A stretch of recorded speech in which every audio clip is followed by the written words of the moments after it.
요한복음 6장 5절에서 13절 말씀을 통하여서 오병이어가 주는 교훈이라는 말씀의 제목으로 하나님의 은혜를 나누기. 네, 어디서 떡을 사서 먹이겠냐라고 물었을 때 빌립이 뭐라고 대답합니까? 사람들이 돈을 모아도 적어도 200데나리온이 필요합니다. 그러니까 모아놓고도 200데나리온이 더 필요하다는 거예요. 빌립은 눈앞에 펼쳐져 있는 큰 무리들을 바라보면서 이 머리로 계산하고 입술로 이렇게 대답한 것입니다. 그런데 본문 9절 말씀에 보면 안드레가 어린아이의 도시락을 가지고 나오면서 직접 주님께 나왔습니다. 여기서 필립은 뭘로만 말하는 거예요? 말로만, 생각으로만. 계산해 보니까, 계산기를 두드려 보니까 다 돈을 모아고도 이렇게 더 필요할 것 같습니다. 견적이 이럴 것 같습니다. 라고 말로 이렇게 대답하였고요. 하지만 안드레는 직접 행동으로 오병이어의 시작을 열고 있다는 것입니다. 여기 오병이어가 있어 작은 것이지만 제가 가지고 왔습니다. 직접 가지고 나왔다는 것입니다. 여러분, 오늘 안드레가 어린아이의 도시락이 작았지만 직접 주님께 가지고 나왔다는 것이 참으로 중요하다는 것이죠. 만일 안드레가 그냥 어떤 아이가 가다 보니까 작은 도시락이 있던데요, 말만 했다면 여러분 어땠을까요? 얼마든지 말만 할 수 있겠죠. 결국 이 오병이어의 기적은 말이 아니라 어디 있다? 행함으로 인하여서 일어났다는 것입니다. 현대 교회의 신앙인들이 기적을 체험하지 못하고 책망의 대상이 되고 있는 이유가 어디 있느냐면 기적을 체험하기를 다 원해요. 원치 않는 사람이 어디 있겠어요? 나도 그런 일이 한번 벌어졌으면. 세상 사람들 로또라든지 이런 거지 그런 거 있겠죠. 어떤 상상할 수 없는 그런 일들. 근데 그런 기적을 체험하길 원하면서도 행동보다는 뭐가 많아요? 말이 더욱더 마음에 있다는 사실. 그렇다면 우리가 하나님의 일을 말이 아니라 행함으로 구체적인 모습으로 나타나는 것이 무엇을 말하고 있을까? 그것은 기적을 체험하려면 무엇보다도 끝까지 믿음의 자리를 지켜야 된다는 거예요. 무엇하자? 믿음의 자리를 지키자. 그 자리 끝까지 있어야 된다는 사실. 오늘 나 오늘 오병이어를 통해서 이 기적이 있는 가운데 나는 배고픈데 어디 혼자 가가지고 편의점 가서 나는 사 먹고 올 거야. 나는 친척집 누구 집에 있는데 자리를 떠나는 거죠. 만약 자리를 떠났으면 그 믿음의 기적의 역사를 체험할 수 없을 것입니다. 본문 12절 말씀에 보니까 그들이 배부른 후에 예수께서 제자들에게 이르시되, 지금 배부른 후라는 것은 지금 오병이어의 기적이 일어나고 지금 배불리 먹은 후에 예수 제자들에게 이르시되 남은 조각을 거두고 버리는 것이 없게 하라라고 말씀합니다. 참 예수님도 꼼꼼하시죠. 지금 풍성하게 원하는 대로 다 주고 배불리 먹었으니까 원하는 사람 싸 가라. 그냥 굳이 그런 말 할 필요 없이 알아서 해라. 그렇게 해도 되는데 남은 조각을 거두고 버리는 것이 없게 하라라고 말씀하십니다. 제가 이 사복음서에 다 이 말씀이 기록되어져 있다고 했죠. 마태복음 14장 15절 말씀에 보니까 이 부분을 이 일이 오병이어의 기적이 언제 일어나느냐, 이 일어나는 시각이 날이 저문 시각. 그러니까 한 6시에서 한 7시쯤 되는 그런 시간이겠죠. 배꼽시계가 작동하여서 다 배고픔을 느끼는 그런 시간대였다는 것입니다. 마가복음 6장 31절 말씀해 보니까 제자들이 하루 종일 사역하고 쉬어야 하는 그런 상황. 그런 상황을 말씀하고 있습니다. 그때였습니다. 결국 이 오병이어의 기적은 사도들이 하루의 사역을 마치고 피곤한 저녁에 이루어진 사건이었다는 것입니다. 그런데도 그 피곤한 중에도 5,000명이 먹도록 봉사하고 수고했다라는 것입니다. 그런데도 주님은 남은 조각을 거두고 버리지 않도록 하라라고 말씀하고 있습니다. 결국 주님과 사도들 모두가 다 피곤했어요. 어느 누구 피곤하지 않는 사람이 없습니다. 하지만 끝까지 최선을 다해서 그 자리를 지키고 자기에게 맡겨진 사명을 감당할 때에 기적이 완성이 되었다는 사실. 말만 하는 사람은요, 문제점과 단점은 보여요. 다 단점이지요. 많으면 왜 이렇게 많어? 적으면 왜 이렇게 적어? 예, 뭐 말만 하는 사람은요, 단점을 뭐 말할 수 참으로 쉽습니다.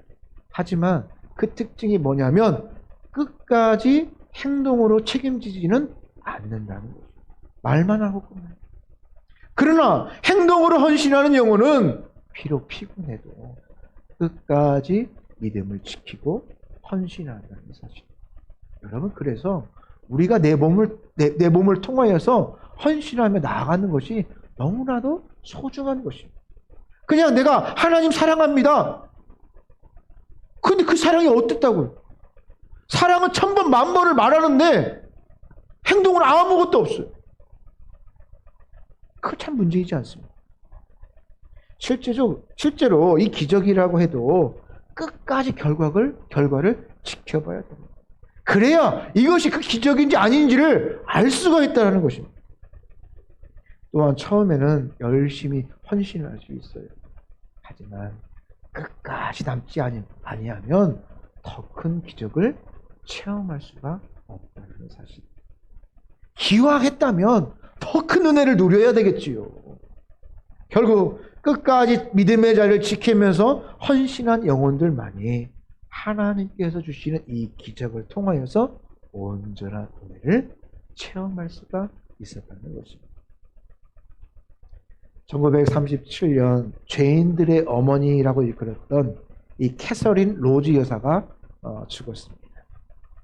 이 캐서린 로즈 여사는 어떤 삶을 살았냐면 그러니까 교도소에 수감되어져 있는 사람들에게 여러 사람들이 있지만 특별히 농화 제소자에게는 수화를 가르쳐주고 또 맹인 제소자들에게는 점자를 가르쳐주고 끝까지 어떤 그 안에서 약자들의 필요와 도움들을 돌보면서 한평생을 끝까지 사랑으로 행함으로 나타냈습니다. 근데 어느 날 이 로즈 여사가 이제 연로하여서 죽게 된 것이죠. 많은 죄수들이 이 로즈 여사의 장례식에 참여하기를 원했습니다. 그런데 당연히 이제 교도소 밖에 있겠죠. 그래서 문상해달라고 요청을 하니까 이 교도소장이 무기수를 포함해서 600여 명을 이 장례식에 참여하는 것을 허락했어요. 여러분, 무기수가 이 밖으로 나아간다는 것은요, 엄청난 모험입니다. 거의 불가능에 가까운 일입니다. 하지만 교도소장은 그것을 허락해 주었어요. 험악한 죄수들이 가깝고 한 송이를 가지고 이 로즈 여사의 죽음 앞에 진심 어린 애도, 약 800m에 이르는 그 기나긴 그 길이 이루어졌다고 합니다. 그리고 놀랍게도 이 600여 명의 죄수들 가운데 한 명도 이탈자가 없이 다시 저는 감옥으로 돌아간 겁니다. 세상에는요, 이런 기적이 없다. 큰 어떤 이슈로 신문에 대서특필하게 되어졌습니다. 여러분, 이 로즈 여사가 그냥 말로만 하나님은 사랑입니다, 사랑합시다, 헌신합시다, 그렇게만 했을까요? 아니죠. 말로만 죄수들을 대하였다면 이런 이적은 벌어지지 아니했을 것입니다. 오늘 오병이의 이 기적 또한 주님과 제자들 모두가 끝까지 충성해서 남자만 5,000명이 먹도록, 그리고 12강주리가 남을 수 있는 엄청난 기적이 이루어질 수 있었다는 것입니다. 만약 12명의 제자 중에 누구라도 중도에 포기했더라면, 딴소리 했더라면 오병이의 기적은 다른 방향으로 흘러갔을지도 모릅니다. 세상은 우리를 미혹합니다. 우리를 흔들려고 합니다. 하지만 우리는 하나님을 붙들고 흔들리지 말아야 할 것입니다. 힘들고 어려운 일이 있을지라도 항상 언제는 힘들지 않았나요? 어려웠어요. 그래서 끝까지, 마지막까지 우리가 충성하고 헌신해야 될 것입니다. 그래야 나의 그 작은 헌신이 또 끝까지 또 내가 더 큰 은혜를 누릴 수가 있다라는 것입니다. 마치 야구는 언제 끝나야 끝나는 겁니다. 야구. 9회 말, 투아웃이 해서 마지막까지 끝나야 끝나는 것입니다. 이 군사상고를 일컬어서 앞에 붙는 명칭이 있어요. 뭔지 아세요? 뭐의 명수? 역전의 명수? 네, 군사상고. 제가 한번 찾아봤어요. 저희 어렸을 때 저희 중학교가 군사상고 옆에 있었어요. 그래서 맨날 야구, 우리 학교, 저도 그 중학교에 그 야구부가 있어서 이제 그 야구 애들 친구들이 이제 군사상고로 가요. 그래서 지금도 그 앞에 보면 역전의 명수 막 큰 동상도 있고 엄청납니다. 지금이야 뭐 고교야구가 뭐 그렇게 뭐 많이 뭐 황금사자기 뭐 이런 그 뭐 별로 알려지지 않았지만 그래도 저희 때는 그래도 좀 이렇게 알려지고 역전의 명수 하면서 막 그런 때가 있었습니다. 찾아보니까 황금사자기 1972년도에 있었던 일이에요. 저는 제가 태어나지도 전 일인데 그 이후로도 이런 일이 많았다고 합니다. 군사상고 그 야구 경기에 9회 초 1대4로 지고 있었대요. 그러니까 군사상고가 이제 9회 말이겠죠. 그러니까 한 이닝만 남은 거야. 한 이닝을 남고 있었는데 1대4로 지고 있었어요. 여러분 그러면 이걸 역전하기가 쉬울까요? 어려울까요? 결코 뭐 불가능한 일은 아니지만 쉬운 일은 아닙니다. 그런데 결국 이제 9회 말 2사 말루에서 이제 그 마지막 거기서 안타를 쳐가지고 5대4로 역전을 하고 그래서 그 황금사자기를 우승함으로 인하여서 역전의 명수. 그래서 그 이후로 그런 일들이 이제 마지막까지 그 끝까지 투아웃이 되어도 포기하지 않고 했다는 어떤 그런 이야기가 있습니다. 믿음도 마찬가지. 지금 내가 믿음이 좋다고 하여서 그것이 끝까지 내가 간다는 보장이 없어요. 끝까지 가봐야 그 신실함을 알 수 있다라는 것입니다.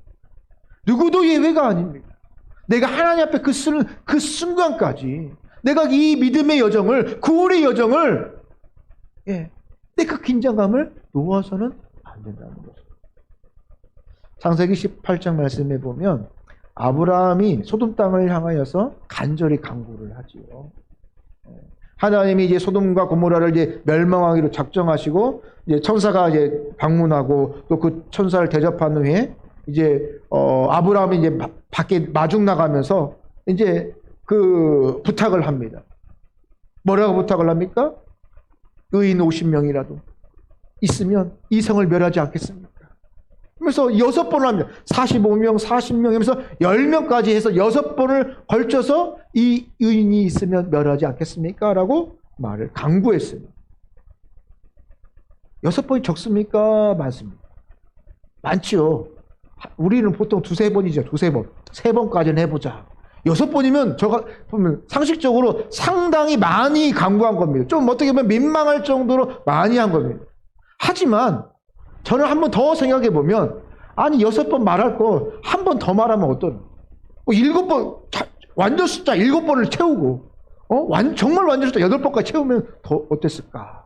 포기하지 않고 갔으면 어땠을까라는 생각을 한번 가져봅니다. 만약 10명이 마지막이었잖아요. 그래서 만약 그 10명이 없어서 소돔과 고모라는 불과 유황으로 멸망하게 되어집니다. 그런데 한 명만 있으면 구원해 주겠습니까? 그래도 아브라함이 좀 의인의 축에 끼지는 않겠습니까? 또 그를 의인을 치지 않는다고 하면 그러면 그냥 살려주세요. 저를 봐서 불쌍하니까 한번 살려주세요. 강구했더라면 어땠을까? 결국은 뭐 6번이든 10번이든 결국은 포기한 거잖아요. 10명에서 멈춘 거죠. 뭐 여러 가지 시각으로 바라볼 수 있지만 믿음의 어떤 그런 결국 우리의 상식을 벗어나 있는 것이 기적이라면 우리가 하나님을 의지하며 나아갈 거라면 끝까지 하나님 살려주세요라고 했더라면 어땠습니까? 하나님께서 지금 여러분 어떤 일을 맡기셨습니까? 여러분들은 그 일을 어떻게 감당하고 있습니까? 처음에는 의미 있게 한번 올 초에 한번 해봐야지라고 시작했다가 조금 힘들어들고 또 어떤 일도 있고 사정도 있고 뭐 이런 일도 있어서 또 잠시 멈출 수도 있을 것입니다.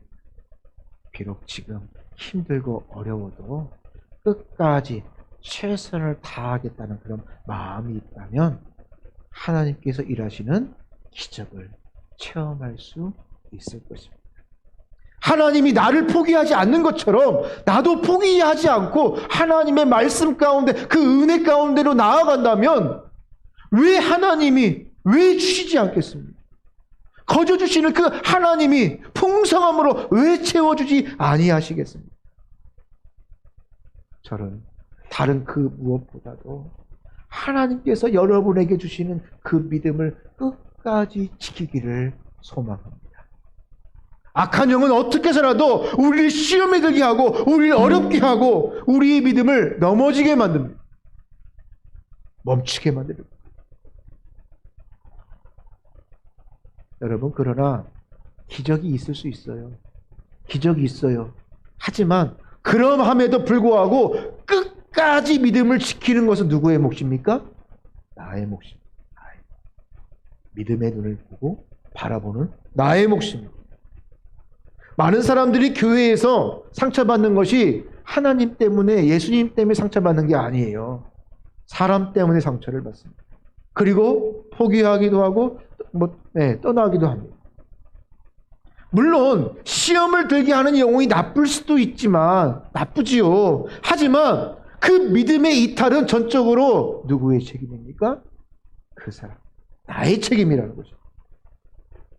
어려운 삶 속에서 하나님을 믿어봐야 되겠다 작정했던 그 믿음의 결단을 끝까지 지켜야 된다는 것입니다. 그렇게 끝까지 행동으로 믿음을 지킬 때 주님이 주시는 이 기적과 같은 놀라운 은혜, 놀라운 간증이 내 삶 가운데 늘어난다는 것입니다. 그래서 주님 나라에 내가 가기까지 매일 하나님의 이 이적을 체험하는, 승리하는 삶을 사시기를 바랍니다. 두 번째로 이 오병이의 기적은, 둘째, 예수님께서 책임져 주실 때 풍성한 기적이 일어난다는 것입니다. 오늘 사도들은 주님께서 사람들을 앉게 하라 하실 때도 어떤 일이 일어날지 그들은 전혀 몰랐습니다. 아니, 왜 지금 어디로 가자, 어떤 식당으로 가자, 아니면 집으로 가라, 어떤 그런 명령을 하셔야 되는데 지금 앉아라, 자리에 앉아라 라고 했을 때 제자들이 지금 뭔 원인을 모르잖아요. 예수님이 축사하신 이후에 나타난 현상이지 지금 앉아서 기도하라고 할 때 아무것도 모르는 상황입니다. 본문 11절 말씀에 보면 축사하신 후에 앉아있는 자들에게 나눠주시고 물고기도 그렇게 그들의 원대로 주시니라 라고 말씀하고 있습니다. 우린 여기서 주님께서 모두에게 원대로 주시니라 라는 말에 주목할 필요가 있습니다. 원대로 주시니라. 제가 어제 우리 주일학교 아이들하고 이제 중등부 아이들이 이제 3명 정도 돼요. 네, 남자애들 3명 정도 있는데 시간이 5시 반이 되도록 집에 안 가요. 네, 배는 다 고프죠. 열심히 또 축구하고 또 뛰다 왔으니까. 그래서 가라 해도 안 갑니다. 근데 마침 누가 라면을 2박스를 갖다 주셨어요. 네, 그래서 라면 먹을래? 그랬더니 다 예. 난리가 나요. 그래서 라면을 한 10개를 끓여가지고 같이 이렇게 나누어 주는데 오늘 말씀을 기억하면서 제가 이렇게 퍼주면서 이렇게 원대로 주리라. 참 마음이 좋더라고요. 그래서 저는요 아침에 한 끼 먹었어요. 요즘에 그런 아이들이 없는 것 같죠? 예, 그런 아이들이 있어요. 그래서 허겁지겁 그 라면을 또 밥을 말아서 김치와 함께 막 어떻게 보면 밥으로는 첫 끼를 먹는 어떤 그런 모습도 있고, 예, 그런 모습을 보면서 참 감사했습니다. 좀 귀찮기도 하고 또 뭐 그런 일도 있지만 일들을 잘 감당해야겠다. 또 그런 생각을 가져보았습니다. 여기 보니까 우리는 원대로 뛰라라는 말에 한번 주목해 볼 필요가 있어요. 5천 명이라는 사람이 다 먹고 12광조리가 남을 정도로 풍성했지요.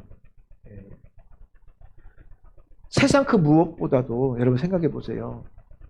주님께서 책임져 주시면 이처럼 풍성함의 은혜로 갚아준다는 사실. 이 하나님의 은혜라는 것입니다. 그러니까 도저히 안 될 것 같고 도저히 불가능해 보이고 다 끝났다라고 여겨 보이지만 그것은 인간의 생각이라는 거죠.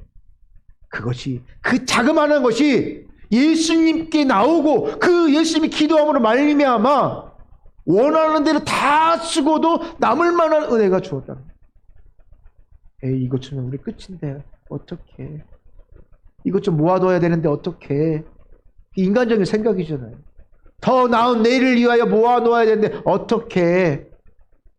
제가 저축을 하자 말자는 말이 아니고 주님 앞에 나오면 주님께서 맡으시면 풍성함의 은혜가 나타난다는 것입니다.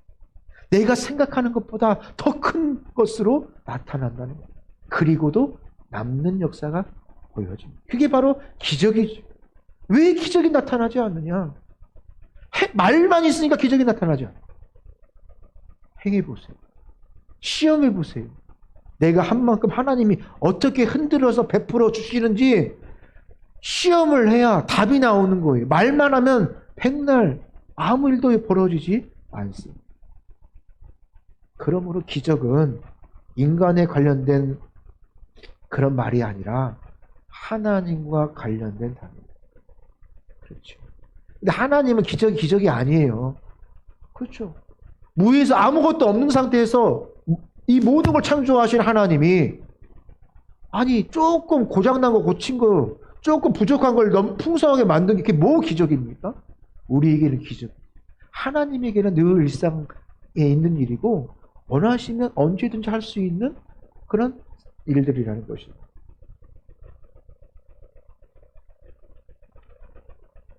그래서 전도서 1장 9절 말씀에 보면 이미 있던 것이 후에는 다시 있겠고 이미 한 일을 후에 다시 할지라 해 아래는 새 것이 없다라고 말씀하고 있습니다. 그러니까 주님께서 책임져 주시고 이끌어가는 모든 일은 다 새롭고 항상 풍성하다는 것이. 그래서 주님께 가지고 나올 필요가 있다는 거예요. 결국 믿음은 이처럼 하나님께서 모든 것을 다 책임지심을 믿고 살아가는 것이 바로 믿음입니다. 그렇다면 예수님께서 책임지시면 풍성해지기에 우리는 어떻게 살아가야 할까요? 우리가 우리 삶의 문제를 다 주님께 가지고 나와서 주님께 맡기며 살아가기를 원합니다. 오늘 본문 9절 말씀해 보니까 여기 한 아이가 있어 보리떡 5개와 물고기 2마리를 가지고 있나이다. 그러나 그것이 이 많은 사람들에게 얼마나 되겠사옵나이까 라고 말씀하고 있습니다. 안드레가 비록 오병이어를 가지고 주님께 나왔지만 자기가 봐도 너무나 작다라는 거예요. 그냥 이 어린아이가 어린아이 한 명이 먹을 만한 그런 양인데 라는 것이죠. 그러나 그 작았던 오병이어가 주님께 나왔기 때문에 무려 5천 명을 먹이고도 남을 수 있는 놀라운 이적이 일어난 것입니다. 만일 이 5천 명의 영혼이 예수님이 아니라 다른 곳으로 갔다면 어땠을까요? 이 같은 시간대에 유명한 랍비의 집을 찾아갔으면 어땠을까요? 아니면 유명한 다른 우상 용한 우상 숭배의 자리로 갔으면 어땠을까요? 이렇게 풍성함의 역사가 나타날 수 있겠습니까? 결국 이 오병이어의 기적은 철저하게 살아계신 하나님께 나왔기 때문에 가능한 것입니다. 그러므로 문제는 내가 얼마나 부족한가 연약한가 거기에 있는 것이 아니라 중요한 문제가 있을 때에 내가 누구 앞에 나왔는가가 중요한 것입니다. 머리로는 세상에 나가봐야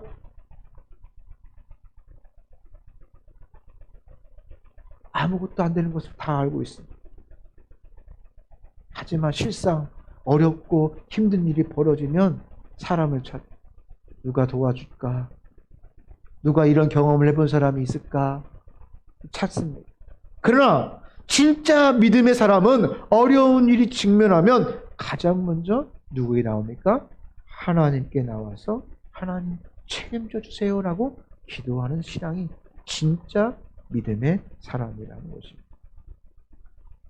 우리 신앙이 이와 같기를 원합니다. 수고하고 무거운 짐진 자들아 다 내게로 오라. 내가 너를 쉬게 하리라. 나의 멍에를 메고 내게 배우라 라고 말씀하십니다. 정말 기적을 체험하고 싶다면 다른 누구가 아니라 바로 하나님께 나오시기를 바랍니다. 그냥 육체만 나오는 것이 아니라 내 마음과 내 뜻과 힘과 정성을 다하여 하나님께 나오시기를 바랍니다. 그럴 때에 피폐하고 넘어진 나의 인생이 다시 풍성하게 되는 놀라운 기적을 체험하게 될 것입니다. 내 인생이 풍성하지 못한 것은요, 길과 방법이 없어서가 아닙니다. 그것은 내가 온전히 하나님 앞에 나오지 못했기 때문입니다. 여러분, 세상에서 아무리 부족하고 연약하여도 예수님 옆에 나오기만 하면 주님께서 나를 책임져 주실 줄을 믿습니다. 주님 앞에 나오는 그 순간 하나님께서는 하나님의 시간, 하나님의 사랑, 하나님의 방법을 통하여서 나를 위해 하나님께서 일하실 줄을 믿습니다. 결국 신앙생활을 하면서 하나님께로 가까이 다가갈수록 하나님의 일하심을 우리는 더 깊이 체험할 수가 있다는 것입니다.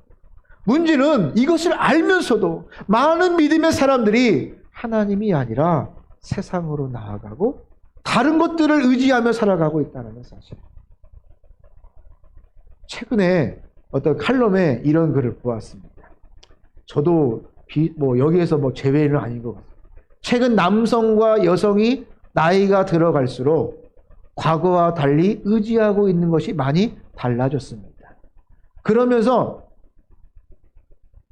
여성은 나이가 들면 의지하는 것이 이전보다 더 의지하는 것이 돈, 딸, 건강, 친구, 찜질방, 음식, 카페, 여행, 이런 것들이 이제 나이가 들면 점점 좋아진다고 합니다.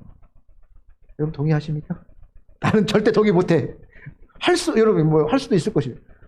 그런데 남성은 나이가 들수록 뭘 의지하게 되느냐? 남성은 아내, 부인, 와이프, 집사람, 애들 엄마만 찬다고 합니다. 그러니까 남성은 위축되면서 아내를 의지하게 되고, 아내는 남편이 아니라, 그러니까 이전에는 좀 남편을 많이 의지하다가 이제 나이가 들면서 남편이 아닌 다른 것들을 더 많이 의지하면서 살아간다는 것입니다. 어느 정도 일리가 있다. 호르몬이나 이런 여러 가지를 보면서. 그러나 문제는 아내만 의지하는 남편에게도 있겠지만 또 하나님을 의지하지 않고 세상을 의지하는 또 아내에게도 적지 아니할 것입니다. 여러분은 무엇을 더 많이 의지하십니까? 내가 나이가 들수록 내가 더욱더 하나님을 의지하는 믿음의 사람이 되기를 축복합니다. 솔로몬은 전도서 12장 13절 말씀에 하나님을 경외하고 그의 명령을 지킬지어다. 이것이 모든 사람의 본분이라 라고 그는 지혜자의 말로 고백하고 있습니다. 솔로몬이 세상에 태어나서 그가 하고 싶은 거, 누려보고 싶은 거, 가지고 싶은 거 다 가져보았지만 그들에게 그 가운데 만족이 없었다는 것입니다. 하지만 하나님을 경외하고 하나님을 의지하라 라고 우리에게 권면하고 있습니다. 오늘 우리가 머리로만 하나님을 의지하자라고 외치지 말고 내 평생 하나님을 의지하고 그래서 하나님이 책임지심을 힘입어서 날마다 내 삶 속에서 하나님의 기적을 체험하는 우리의 삶이 되기를 주님의 이름으로 축복합니다. 오늘 말씀을 기억하며 함께 기도하기를 원합니다.